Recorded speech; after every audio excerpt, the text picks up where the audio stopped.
नमस्कार, जनतंत्र टीवी देख रहे हैं आप। मैं हूं आपके साथ कोमल गंगवार।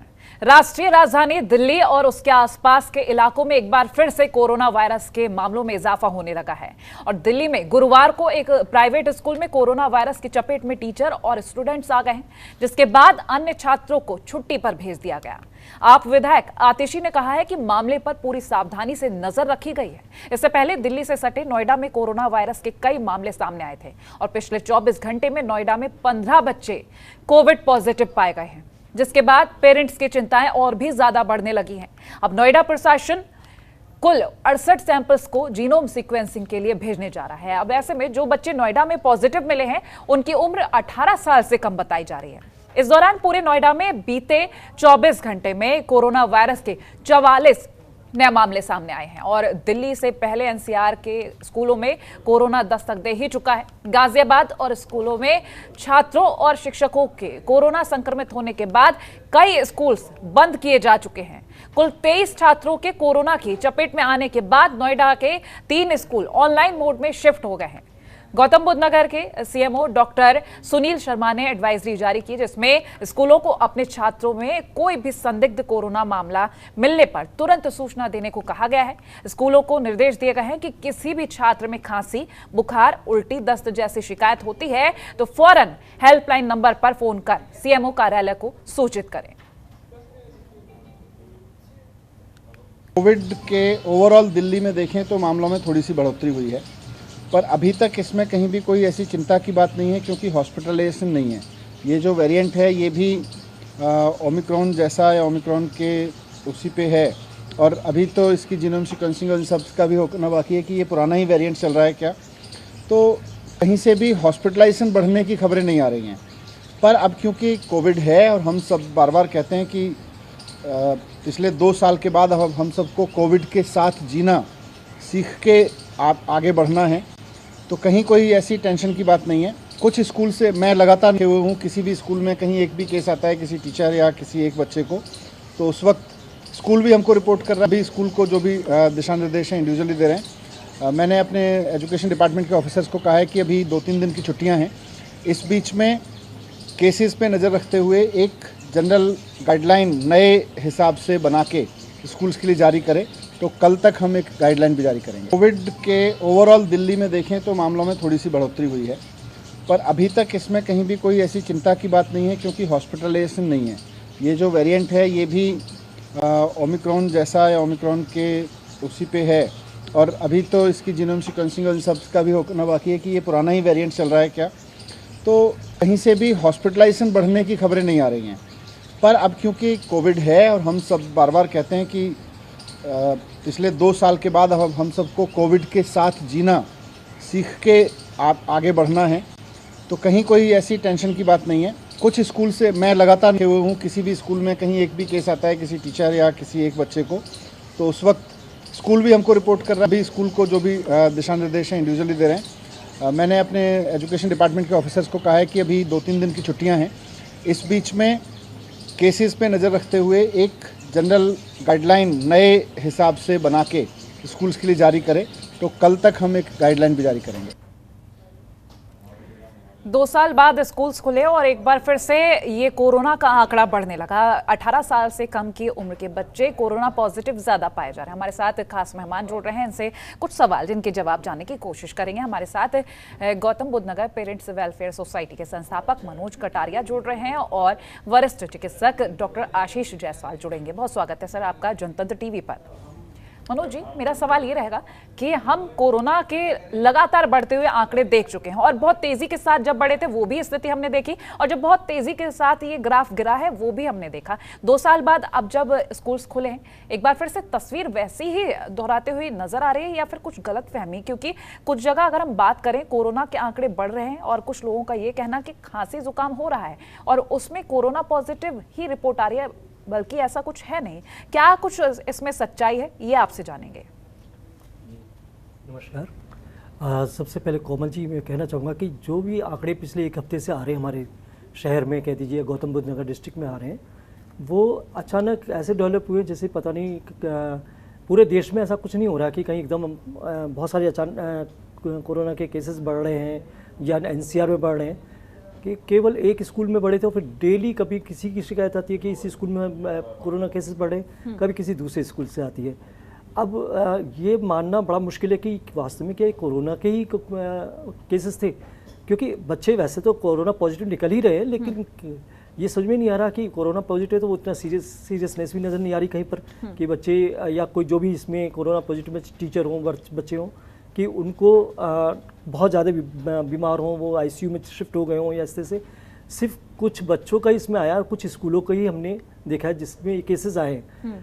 ये कोरोना की आहट हो भी सकती है और एक डर भी हो सकता है लोगों में कि बच्चे को जुकाम हुआ, दूसरे पेरेंट्स ने देखा कि इस बार मेरे बच्चे के साथ में जो बच्चा पढ़ने वाला है वो खांस रहा है या वो छींक रहा है, तो वो डर गए। उन्होंने डर के कहा कि भाई इसको तो कोरोना पॉजिटिव है, ये तो हम अपने बच्चों को नहीं भेजेंगे। तो वो एक र्यूमर सी भी लग रही है कभी कभी कि हाँ भी ये भी र्यूमर हो सकती है। ज़्यादातर जो केसेस आए आपने देखा, हालांकि स्कूल में तो बच्चे जो होते हैं 18 साल तक के ही होते हैं, उससे ऊपर नहीं होते, और उन बच्चों में ये केसेस ज़्यादा मिल गए जिनके कोरोना के टीकाकरण हो चुका है। तो जब टीकाकरण उनको हो गया है और सब कुछ सेफ है तो कोरोना होना नहीं चाहिए। अगर होता भी है तो थोड़ा सा माइल्ड शायद उसका कोई असर होगा, इसकी वजह से हो सकता है। जहाँ तक मुझे लगता है, एक डॉक्टर थे मेरे मित्र, उन्होंने कहा कि ये जब कोरोना के कुछ ऐसे भी केसेस आते हैं जब वो डेड भी होता है तो भी वो शो करता है अपने आप को, पॉजिटिव रिपोर्ट लाता है। तो ऐसा लगता है कि शायद कहीं ऐसा तो नहीं है कि ये कोरोना तो था लेकिन कुछ डेड सेल्स होंगे उसके जो वो पॉजिटिव रिपोर्ट में शो कर रहा है। तो कुछ कहना बड़ा मुश्किल है कि कोरोना वास्तविक द्वार से आ रहा है या नहीं आ रहा है। अभी तो कुछ स्कूलों में है, कुछ र्यूमर्स भी हमने देखी थी। एक मैंने सुना था कि एक बच्चे या किसी टीचर ने एक ये र्यूमर फैलाई थी अपने स्कूल में ताकि उसको छुट्टी मिल जाए कुछ दिनों की, 15 दिन की छुट्टियाँ हो जाए स्कूलों की और वो घर जा सकते हों। तो वो भी एक फॉल्स केस निकला था। तो कमल जी, हो सकता है कि ये सही भी हो सकता है और कुछ र्यूमर्स भी हो सकती है, अभी कहना बहुत मुश्किल है। अगर हम ऐसे में एहतियातन कदमों की बात करें, क्या कुछ खास रह सकता है एहतियातन? जी हाँ, एहतियातन की जो जिम्मेदारी है सबसे पहले तो हमारे पेरेंट्स भी आती है कि सबसे पहले वो देखें अपने बच्चे को कि अगर बच्चे थोड़ा सा खांसता है या जुकाम है या थोड़ी सी अपने आप को बताता है कि मैं ठीक नहीं हूँ, तो वो सबसे पहले विजिट करें अपने डॉक्टर के यहाँ। उसका अगर डॉक्टर कहता है कि इसका टेस्ट कराइए, जो टेस्ट वो डॉक्टर समझते हैं, वो टेस्ट अगर उनके होते हैं और उसमें कुछ चीज़ें आती है तो उसको अपने घर पे ही बैठाएं और उसको आइसोलेशन में ले जाएं अपने घर पर ही, उसे स्कूल नहीं भेजें। और आजकल मैं देख रहा हूँ कि जब जैसे ही स्कूल 2 साल के बाद खुले हैं तो सबसे ज़्यादा जो प्रॉब्लम आ रही है वो ट्रांसपोर्ट की आ रही है। और जहाँ 40-40 सीटर्स बस थी, 40 बच्चे बैठते थे, वहाँ 60-60, 70 बच्चे भी देखने में आए हैं। तो अगर किसी बच्चे को कोरोना होता है तो वो एक के ऊपर एक बच्चा चढ़ा हुआ बैठा हुआ है तो कोरोना बहुत जल्दी फैल सकता है। तो बेटर ये कि हमारी स्कूल गवर्नमेंट एडमिनिस्ट्रेशन स्पेशली इस बात पे ध्यान दें कि बसें जो हैं ओवर क्राउडेड नहीं हो। तो हालांकि हमने भी इस बात के लिए एक ज्ञापन दिया था जो यहाँ के ARTO मिस्टर दीपक जी को, उन्होंने कार्रवाई भी की थी और कुछ शायद असर भी हुआ है हल्का सा, मतलब ओवर क्राउडेड बसेस ना हो, जबकि माहौल ऐसा चल रहा है, लोगों को लग रहा है कि कोरोना द्वार से आ गया है। अब ये तो कहना बड़ा मुश्किल है कि वो वास्तव में द्वार से आ रहा है, ये चौथी लहर है या नहीं, ये तो यहाँ के डिस्ट्रिक्ट एडमिनिस्ट्रेशन या CMO साहब या डॉक्टर साहब बताएंगे। पेरेंट्स की तरफ से अगर हम बात करें, क्योंकि लगातार बच्चों का कोरोना पॉजिटिव होना, और ऐसे में अगर हम पेरेंट्स की बात करें, जहां एक और खुशी दिख रही थी कि ऑफलाइन क्लासेस अब होंगी, क्योंकि ऑनलाइन क्लासेस के काफ़ी ज़्यादा साइड इफ़ेक्ट्स दिखने लगे थे। अगर हम अब पेरेंट्स को लेकर बात करें, क्योंकि कई सारे पेरेंट्स की तरफ से ये भी कहा जा रहा है कि ऑफलाइन क्लासेस सही है और कई सारे अब ये भी कह रहे हैं कि ऑनलाइन क्लासेस दोबारा शुरू की जाए, हम कैसे इसको डिफ्रेंशिएट करेंगे? जी, यहाँ पे बड़ी मिक्स रिएक्शन हम लोगों को मिलती है। कुछ पेरेंट्स तो बहुत ही सेंसिटिव होते हैं और अपने बच्चों के लिए इतने वो परेशान हो जाते हैं कि जब उनको पता चलता है कि ऑफलाइन क्लासेस हो रही हैं और कुछ र्यूमर्स भी जैसे फैलती है कि कोरोना की 4th लहर आ रही है, तो वो बहुत डर जाते हैं। जैसा हमने देखा पिछले 2 सालों में एजुकेशन के फील्ड में जो बच्चों पर बहुत असर पड़ा है। ऑनलाइन क्लासेस उनको समझ में नहीं आई थी और आप ये देखिएगा बच्चों की नॉलेज भी कम हुई है और डॉक्टर्स ने भी माना है कि उनको कुछ प्रॉब्लम्स बच्चों को, जो छोटे स्पेशली बच्चे जैसे स्पीच थेरेपी उनको दिलवानी पड़ती थी और वो ठीक से बोल नहीं पाते थे, जो सोशल उनका कनेक्शन था वो कट गया था। जो डेवलपमेंट होता है बच्चों का वो आपस में अपनी एज के ग्रुप के साथ मिलकर जब वो खेलते हैं या उनके साथ इंटरेक्ट करते हैं, या बड़े सीनियर टीचर्स होते हैं या स्कूल में या और सीनियर लोग होते हैं, उनके साथ इंटरेक्शन होते हैं, तो उनका डेवलपमेंट होता है, जो कि 2 साल के अंदर थोड़ा सा वो रुक सा गया है। तो काफ़ी पेरेंट्स तो चाहते हैं कि स्कूल खुलें, ऑफलाइन क्लासेस हों, ताकि बच्चों का डेवलपमेंट हो। बच्चे भी चाहते हैं, बच्चे तो खुश हैं कि चलिए ऑफलाइन, बहुत खुश थे, मैंने देखा था काफ़ी बच्चों से मैंने बात भी की है, और वो इतने खुश थे कि हम अपने फ्रेंड्स से मिलेंगे, हम अपने टीचर से मिलेंगे। टीचर के लिए उनके लिए बड़ा रेस्पेक्ट होता है, तो वो उनसे मिलना चाहते हैं, क्योंकि उनसे बहुत कुछ सीखने को भी मिलता है। बिल्कुल। तो ये एक मिक्स रिएक्शन है सर मैम, इसमें कह नहीं सकते कि पेरेंट्स क्या चाहते हैं। कभी लगता है कि पेरेंट्स चाहते हैं ऑनलाइन, कभी लगता है कि पेरेंट्स ऑफलाइन ही चाहते हैं। चलिए, आप हमारे साथ बने रहिए। वरिष्ठ चिकित्सक डॉक्टर आशीष जायसवाल भी हमारे साथ जुड़ चुके हैं। डॉक्टर आशीष, बहुत स्वागत है आपका जनतंत्र टीवी पर। मेरा सवाल आपसे ये रहेगा, कोरोना के बढ़ते आंकड़े, और इसमें भी जब स्कूल्स खुले हैं तो ये आंकड़ा बढ़ रहा है, क्या लग रहा है आपको ये वाकई में? क्योंकि अब कंफ्यूजन ये भी है कि बच्चों को खांसी जुकाम हो रहा है, तब भी उनकी रिपोर्ट कोरोना पॉजिटिव आ रही है। इस चीज़ को हम कैसे समझ सकते हैं? देखिए, पहले तो हमें समझना पड़ेगा कि ये जो हमारा कोविड जो हमारे साथ जो 19 है, ये हमारे साथ रहने वाला है और लंबे समय तक रहने वाला है, जब तक कि 100% वैक्सीनेशन कवरेज पूरी कंट्री को हम लोग नहीं दे पाते। 100% कवरेज ये एक बहुत बड़ा एम है, जो कि मुश्किल पाना अभी इतनी जल्दी मुश्किल जैसा ही है। अब हम क्वेश्चन बात करते हैं कि अब क्या करें, अब फिर से कोविड का वेव आ रहा है, ये कोई नई वेव बनेगी कि अभी ऐसे ही कुछ लोकल इन्फेक्शन से जो कि स्प्रेड होकर ख़त्म हो जाएंगे, ये कहना अभी बहुत जल्दी है और इस पर कोई डिसीजन लेना भी बहुत जल्दी है।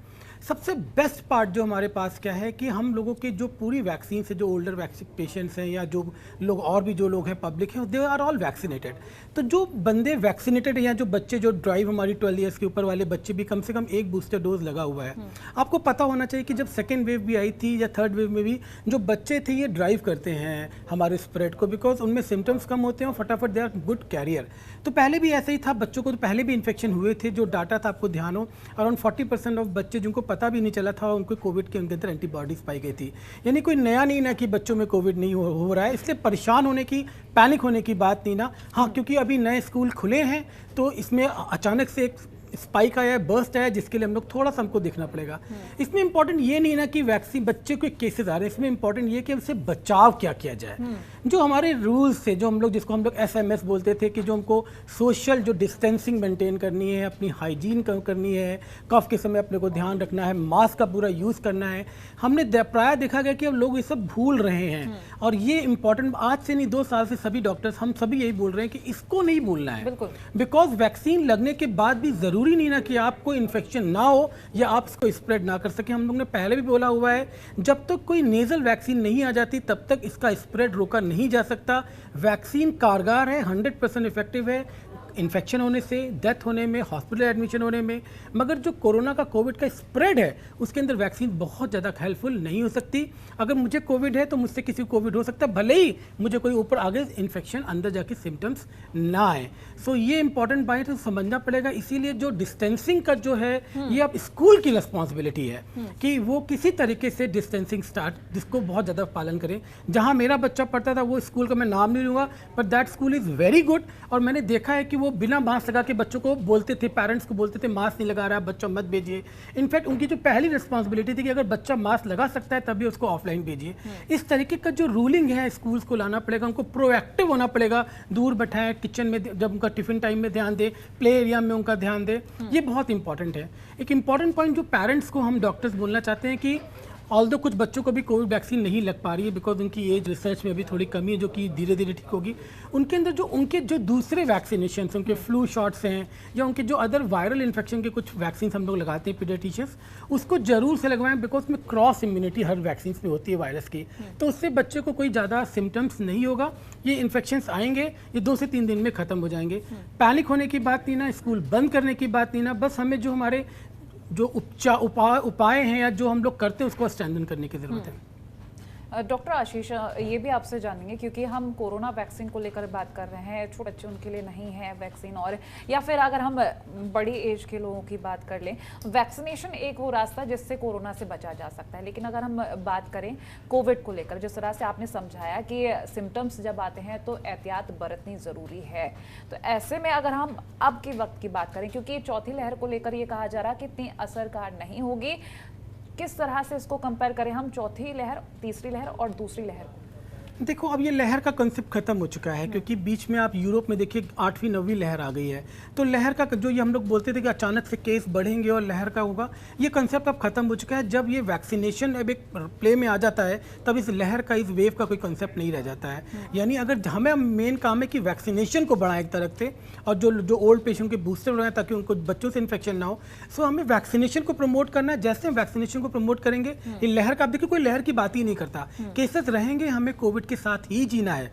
एक इंपॉर्टेंट पॉइंट और भी था जो इफेक्टिवनेस को बताता है। कुछ लोग जिनके अंदर इम्यूनिटी कम है, कुछ जिनकी बीमारियों में इम्यूनिटी कम हो जाती है, उनके अंदर भी वैक्सीन 100% इफेक्टिव नहीं होती।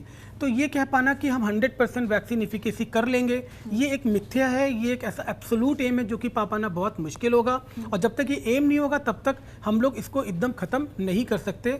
जितना ज़्यादा वैक्सीनेशन बढ़ेगा उतने ही लहर का कंसेप्ट खत्म होता जाएगा। अब इस तरीके से नहीं होगा जैसे पहले होता था।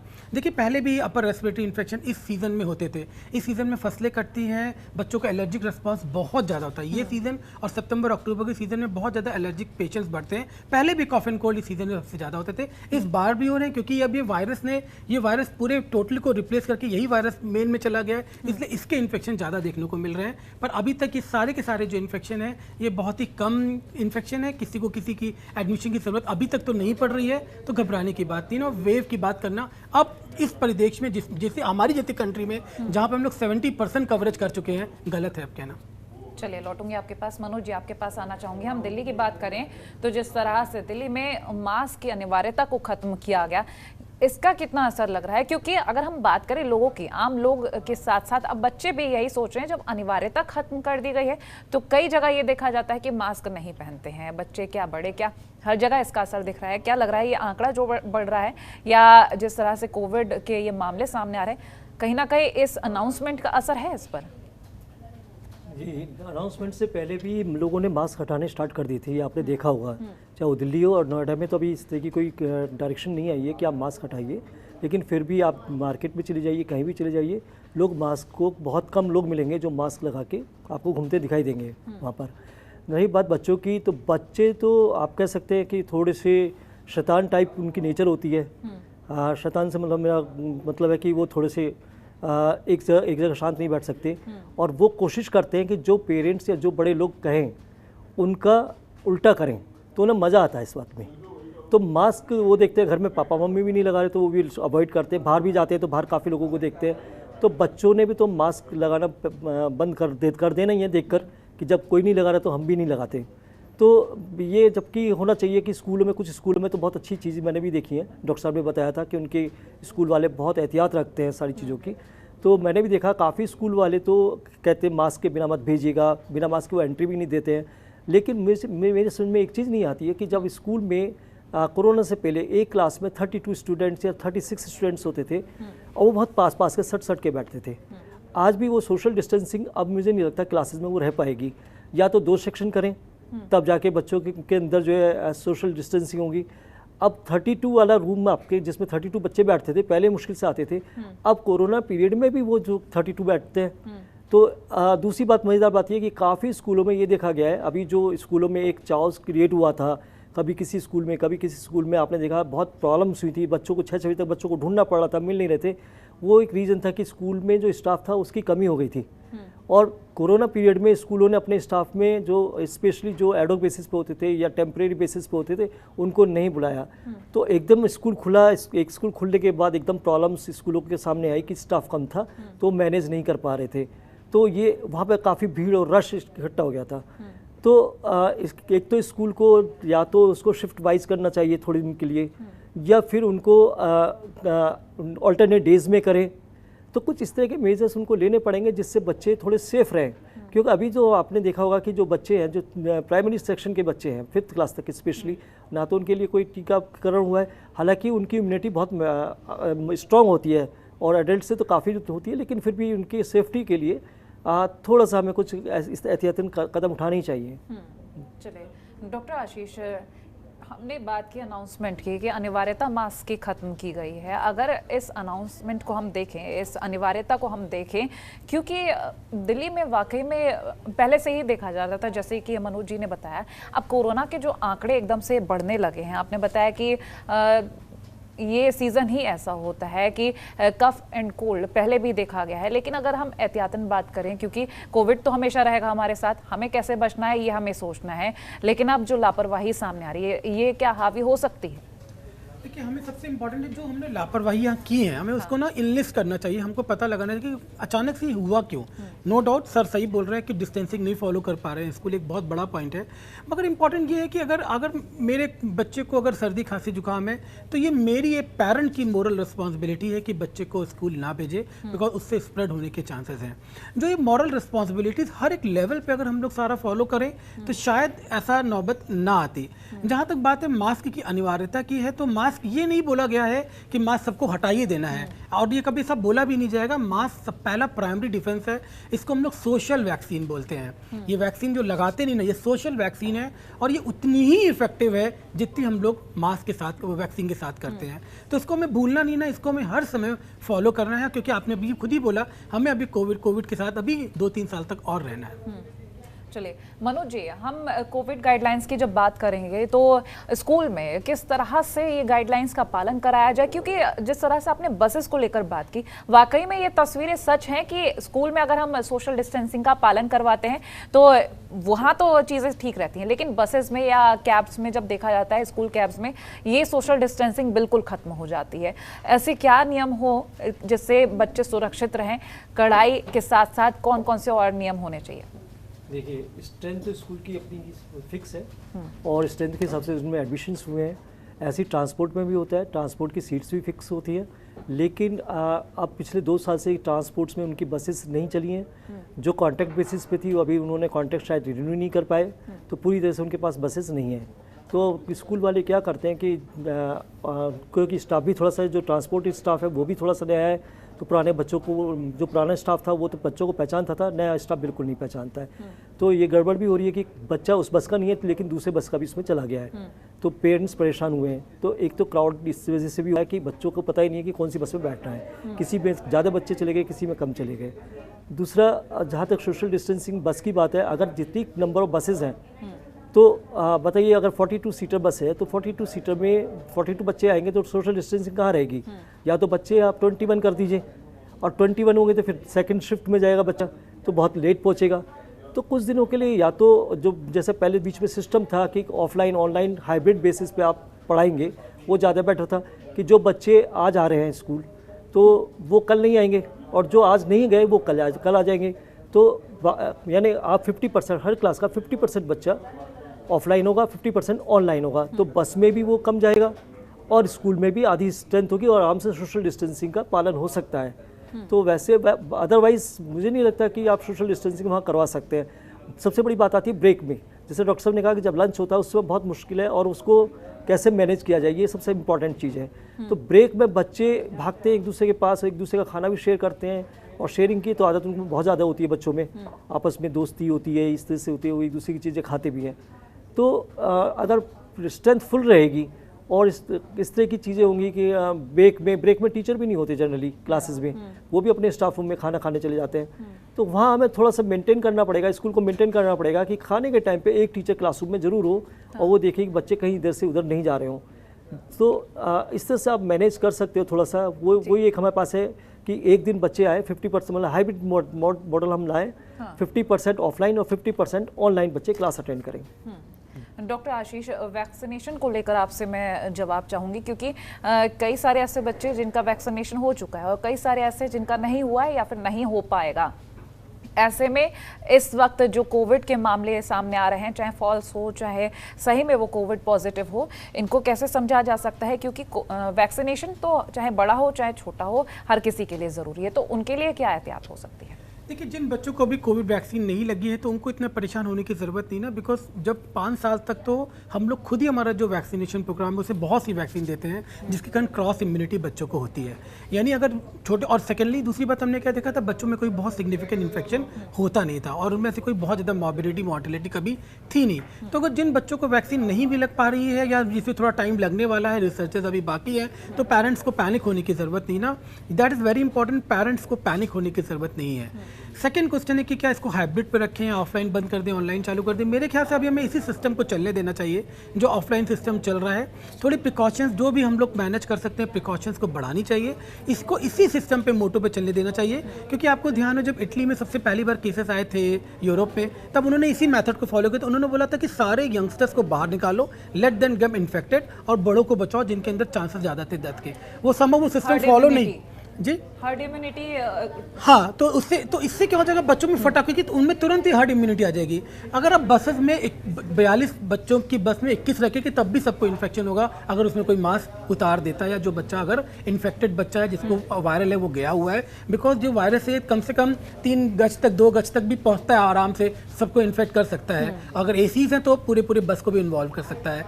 तो ये को बहुत ज़्यादा हम लोग फॉलो कर नहीं पाएंगे डिस्टेंसिंग को स्कूल में। जितना हम लोग कर सकते हैं उतना करें। इंपॉर्टेंट ये है कि let them this herd immunity drive kids, क्योंकि सारे के सारे टीचर्स आर वैक्सीनेटेड। इंपॉर्टेंट ये है टीचर स्टाफ है वो जरूर से वैक्सीनेटेड होना चाहिए, सो दैट उनसे उनको ज़्यादा ना हो। आई थिंक धीरे धीरे करते करते विद इन ए मंथ ये सब सेटल हो जाना चाहिए। चलिए, आप दोनों का ही बहुत शुक्रिया हमारे साथ जुड़ने के लिए और ये नियम और जानकारी देने के लिए। तो कोरोना वायरस के मामले बढ़ रहे हैं, वाकई में ये सच भी है।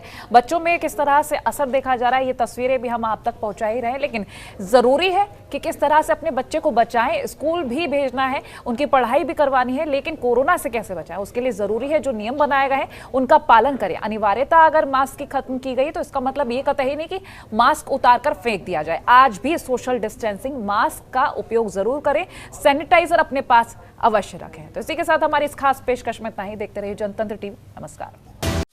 खबरों के निष्पक्ष विश्लेषण के लिए सब्सक्राइब करें Jantantra TV and press the bell icon. Never miss any update.